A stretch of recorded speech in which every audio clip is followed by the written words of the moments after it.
And that's usually the case. You know, when we have that fight or flight sympathetic response, reality tends to go out the window, and we tend to amplify our failures into, you know, gigantic proportions that don't have any basis in reality.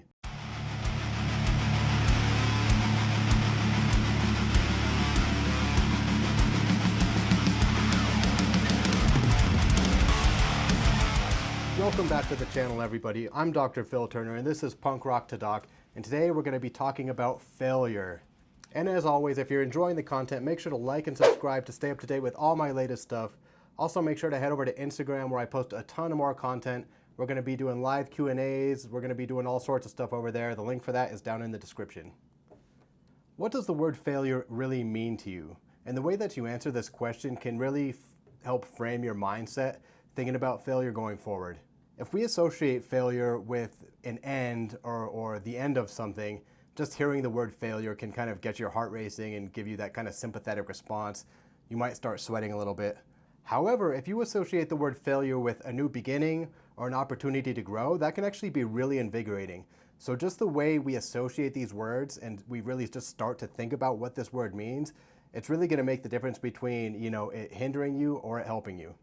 Now, this is all a lot easier to think about when you're not in the clutches of a failure in the moment, because failing never feels good right when it happens. But you know what? We've all failed at something before. And if you're watching this video, then you've failed at something and you survived and you're here. And looking back, it probably wasn't as big of a deal as you thought at the moment. But we don't want to just survive failure. We want to actually leverage it and help us thrive. So let's talk about how we do that. So let's get a little bit of a backdrop here. I want to talk about one of my big failures. And it was my very first exam, big exam, not a quiz, in PT school. I studied my ass off for this exam. I was so ready. I had my 4 top-of-the-line mechanical pencils ready to go. I had a separate eraser. I had a full 8 hours of sleep. I was ready. I was dialed in and I was ready to crush it. So I sit down, open up my test, and bam, the very first question might as well have been written in Greek because I didn't understand a single word of it. It was a big long paragraph question and I didn't understand anything. So I'm sweating a little bit, my heart rate's getting up, but this has happened on tests before. So I'll just put a mark by it and I'll move on to the next question. Next question, bam, same exact thing. Didn't understand a single word. Okay, put a mark by it and move on. So that's pretty much how the entire test went, the whole thing. I think I understood about 25% of it, but the 25% of it that I understood it well. It made sense. Easy choice for the answer, but the other 75%, it felt like I didn't know anything. So time runs out on the test. I have to turn it in. I'm feeling a little bit crushed, but we have a practical exam, coming up next. And I'm thinking the written was probably way harder than the practical. I'm gonna crush the practical and it's all gonna even out. Get up to the practical, same thing. We're trying to identify different structures and body parts and things like this. And I'd been studying this stuff for like 3 weeks, hours upon hours upon hours, and it felt like I didn't know anything still. I figured since I worked so hard, I studied so hard, I probably still did pretty good. I probably still got like an 84%. I had to have, right? Because I put in the work. So a few days go by, we're all kind of waiting for a notification to come up to tell us that our test had been graded. And I was sitting at home and my phone buzzed and it said, the test, your test scores are up.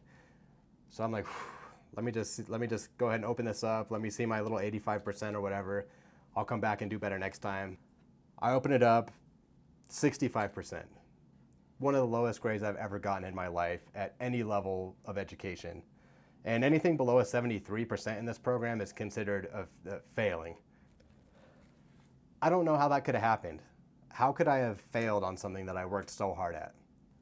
But let me tell you why getting that 65% was the best possible thing that could have happened to me at that specific time.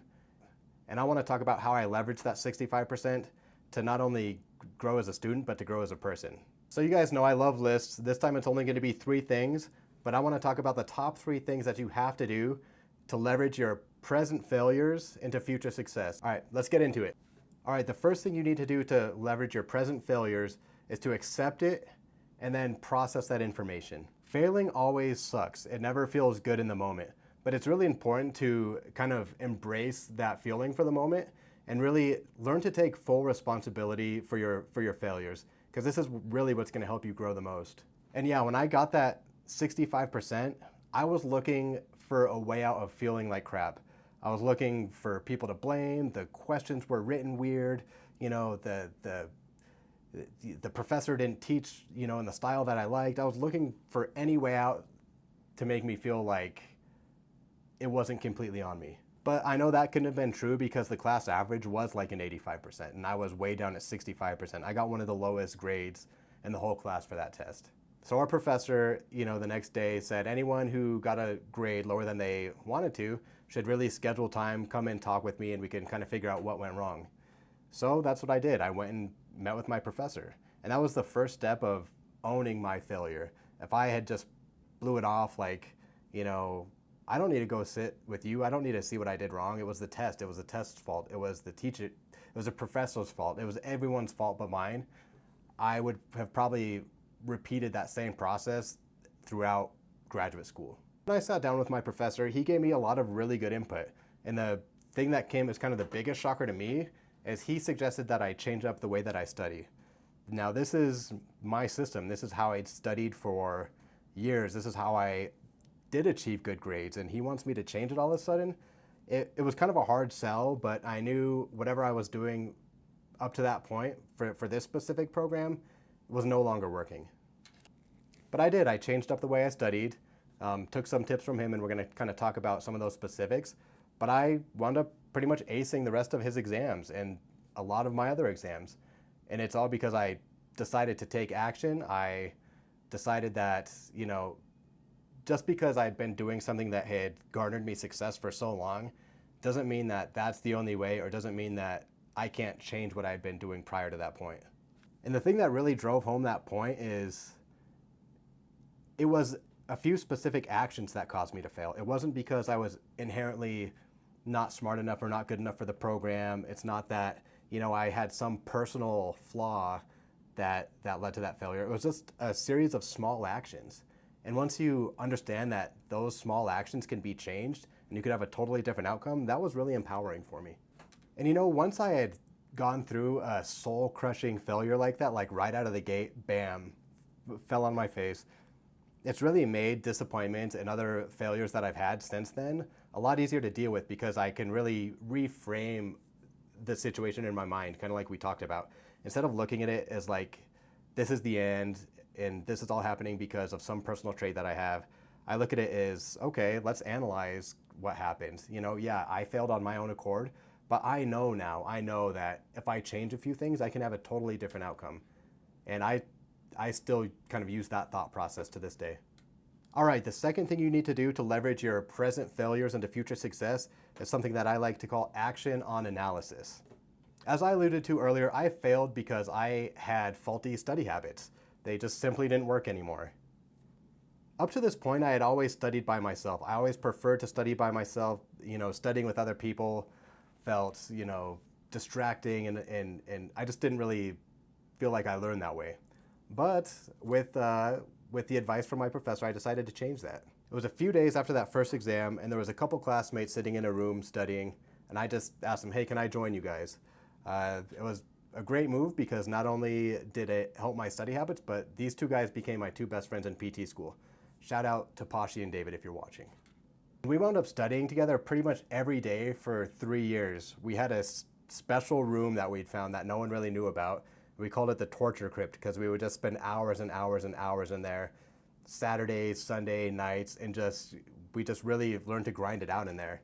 And at the time, it kind of sucked, but also sometimes I kind of miss those late nights hanging out with those dudes and just studying away. I don't know, kind of weird.